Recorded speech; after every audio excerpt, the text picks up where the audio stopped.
오늘 낭독할 책은 브레인 리부트입니다. 지은이 크리스틴 윌르마이어. 크리스틴 윌르마이어, 신경과학자, 신경생물학 및 신경영상 전문가, 보스턴 칼리지에서 심리학을 전공했고 UCLA에서 생리학으로 석사학위를, 신경생물학으로 석사학위와 박사학위를 받았다. 이후 로스앤젤레스의 시더스 시나이 메디컬 센터의 신경발생학 연구소에서 연구활동을 이어가며 신경퇴행성 질환에 대한 연구로 박사후 과정을 수료했다. 미국의 정신건강의료기관이자 세계 최대 규모의 뇌 영상 데이터베이스를 보유한 에이멘 클리닉에서 신경영상 연구 책임자로 재직하였으며 이 기간에 미국 미식축구 선수들의 뇌 손상을 알아내고 치료하는 획기적인 연구를 수행하여 신경과학 저널, 알츠하이머병 저널, 정신의학 등의 논문을 게재함으로써 국제적인 인정을 받았다. 국립보건원과 국립정신건강연구소 펠로십상을 수상했다. 현재 미국 캘리포니아주 로스앤젤레스에 거주하며 뇌 건강과 신경과학 전문가로서 여러 매체에 출연 중이다. 목차는 총 10장으로 나누어져 있습니다. 1장, 뇌는 결코 굳지 않는다. 2장, 뇌에 대한 기본적인 사실들. 3장, 건강한 뇌를 만드는 식습관. 4장, 똑똑하게 건강해지는 운동법. 5장, 영양보조제에 대한 모든 것. 6장, 뇌 건강을 위한 수분 공략법. 7장, 건강한 두뇌의 스트레스 해소법. 8장, 생각만으로 뇌를 바꿀 수 있다. 9장, 놀기만 해도 머리가 좋아진다. 10장, 지금 당장 시작하는 브레인 리부트. 이렇게 나누어져 있는데요. 제가 가장 기억에 남는 부분은 뇌 건강을 위한 수분 공략법입니다. 요즘에 이 잠을 잘 못 주무셔가지고 고민인 분들이 꽤 많이 있으신 것 같더라고요. 네, 한번 낭독을 해보도록 하겠습니다. 뇌 건강을 위한 수분 공략법. 브레인 리부팅을 위해서는 단순히 물을 많이 마시는 것보다 더한 노력을 기울여야 한다. 고성능 스포츠카가 효율적으로 달리려면 고급 휘발유가 필요한 것처럼 뇌 역시 최고의 인지기능을 얻기 위해서는 깨끗한 물을 필요로 한다. 내 말을 믿어보라. 나쁜 수분 섭취 습관의 부작용은 정말 잔인하다. 이 작을 읽고 나면 수분을 섭취하는 방법에 대해 재고하게 될 것이다. 박사학위 막바지에 이르러 나는 박사 논문 연구 발표를 준비하기 시작했다. 당시 나는 물을 많이 마시지 않았다. 하루에 녹색 주스 몇 잔을 마셨고 과일과 야채를 많이 먹었기 때문에 그 정도면 수분 섭취가 충분하다고 생각했다. 첫 발표는 로스앤젤레스의 시더스 시나이 메디컬 센터였다. 미국에서도 꾸준히 최고의 병원 중 하나로 평가받는 곳으로 청중 앞에 나가서 연구 논문을 발표하기 가장 두려운 병원 중 하나이기도 하다. 이전에도 다양한 발표를 했지만 청중 앞에서 기절을 한 건 이번 처음이었다. 병원의 신경외과 전문의 앞에서 내 임상 연구에 대한 이야기를 하고 있었는데 순간 정신이 몽롱해지고 눈앞에 별이 보이기 시작했다.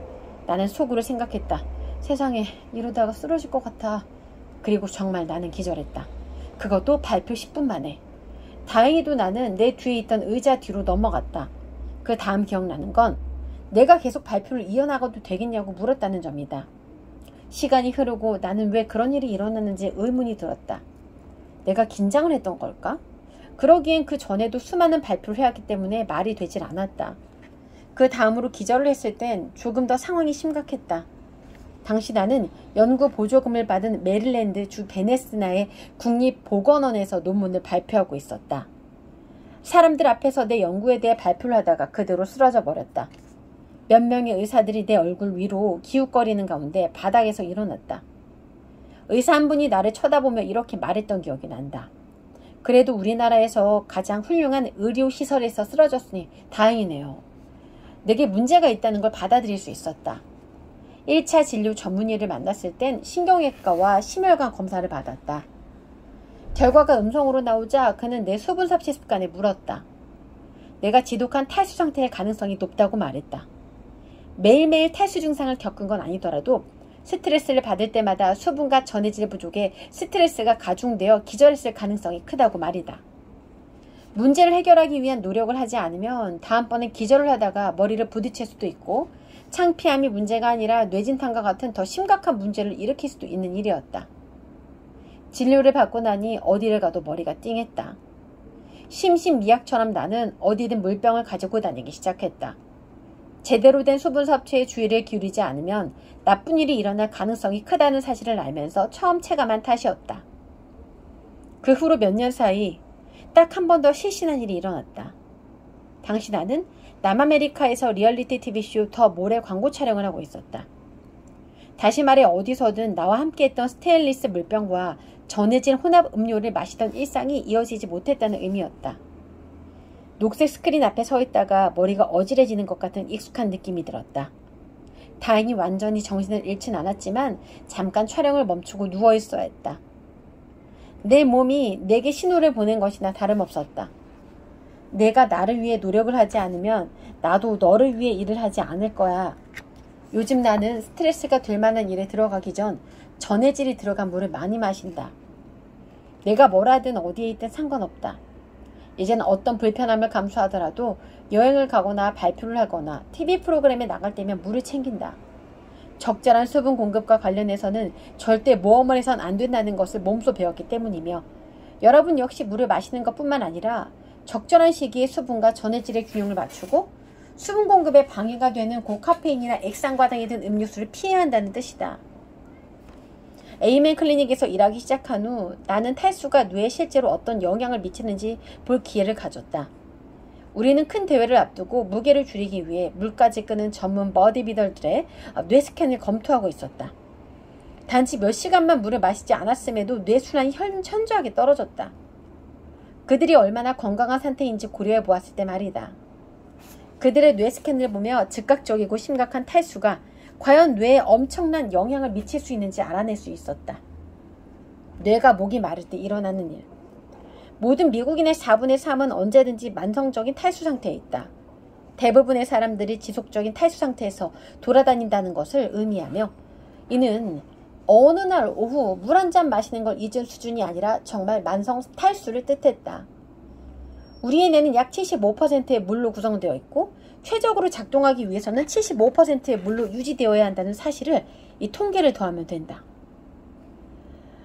심지어 체중 대비 1%의 수분 감소조차 기억력, 기분, 정신에너지, 그리고 집중력을 방해하면서 인지능력을 손상시킬 수 있다.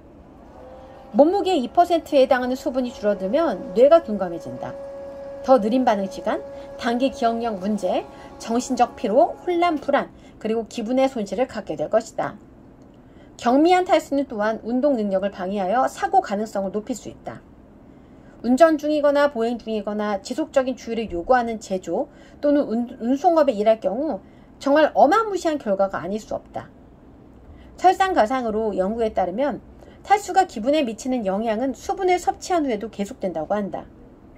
탈수는 또한 뇌의 회백질을 추축시킨다. 물을 충분히 마시지 않으면 인지능력이 떨어져 같은 양의 정보를 처리하기 위해 뇌가 더 많은 일을 하게 된다. 당연히 수분 섭취량이 높은 사람들은 기억력, 운동능력, 정신에너지, 경각심, 그리고 집중력이 향상되면서 인지력 테스트에서도 더 높은 점수를 보인다. 몸의 관점에서 탈수는 체중 증가를 포함한 모든 질병의 나쁜 소식이다. 연구에 따르면 매일 수분 권장량을 충족하거나 초과하는 사람들은 가벼운 탈수 상태의 사람들보다 포만감을 느끼고 칼로리를 더 많이 소모하는 것으로 나타났다. 이 신진대사의 상승 역시 놀라울 정도다. 연구에 따르면 하루에 약 500ml의 물을 더 마시는 것만으로 에너지 소비를 30%까지 증가시킬 수 있다고 한다. 그러나 물을 충분히 마시지 않으면 배가 더 고파진다는 뜻이다. 탈수 증세가 심해지면 어떻게 될까? 심한 탈수는 극심한 정신적 혼란과 함께 혈압이 급격히 떨어지기 때문에 기절로 이어질 수 있다. 때로는 열이나 호흡곤란, 가슴 통증, 심지어는 발작까지도 일으킬 수 있다. 심각한 탈수는 정말 치명적이다.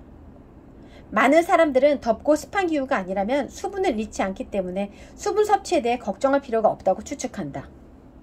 하지만 여러분이 온도 조절이 되는 방에서 근육 하나 움직이지 않는다고 해도 생존을 위해서 계속해서 수분을 소비하게 될 것이다. 사실 보통 사람은 숨쉬는 것만으로 하루에 한 컵 이상의 수분을 잃을 수 있다. 우리는 또한 소변과 배변을 통해 매일 약 6컵의 물을, 땀을 통해 약 2컵의 물을 배설한다. 처방전이나 항히스타민제, 완화제, 제산제, 혈압약, 그리고 물약과 같은 처방전 없이 살 수 있는 약을 복용하는 것 또한 더 큰 탈수의 위험에 처할 수 있다. 60세가 넘으면 갈증인식이 낮고 신장의 노폐물 제거 효율이 떨어지기 때문에 탈수가 훨씬 쉽다. 네, 오늘은 브레인 리프트 중에 일부를 낭독해 보았습니다. 죽을 때까지 늙지 않는 두뇌의 비밀, 브레인 리프트. 여러분들은 하루에 물을 몇 잔 정도 마시나요? 저는 기본적으로 한 1리터 정도는 마시는 것 같은데 이렇게 물이 중요하다는 걸 알면서도 잘 마시지 않게 되죠. 제가 낭독했던 이 부분을 여러분들 좀 생각을 하시면서 내 건강을 지키기 위해 내 뇌를 지키기 위해서는 정말 적절한 수분이 필요하다는 것을 다시 한번 인지하셨으면 좋겠습니다. 브레인 리프트였습니다.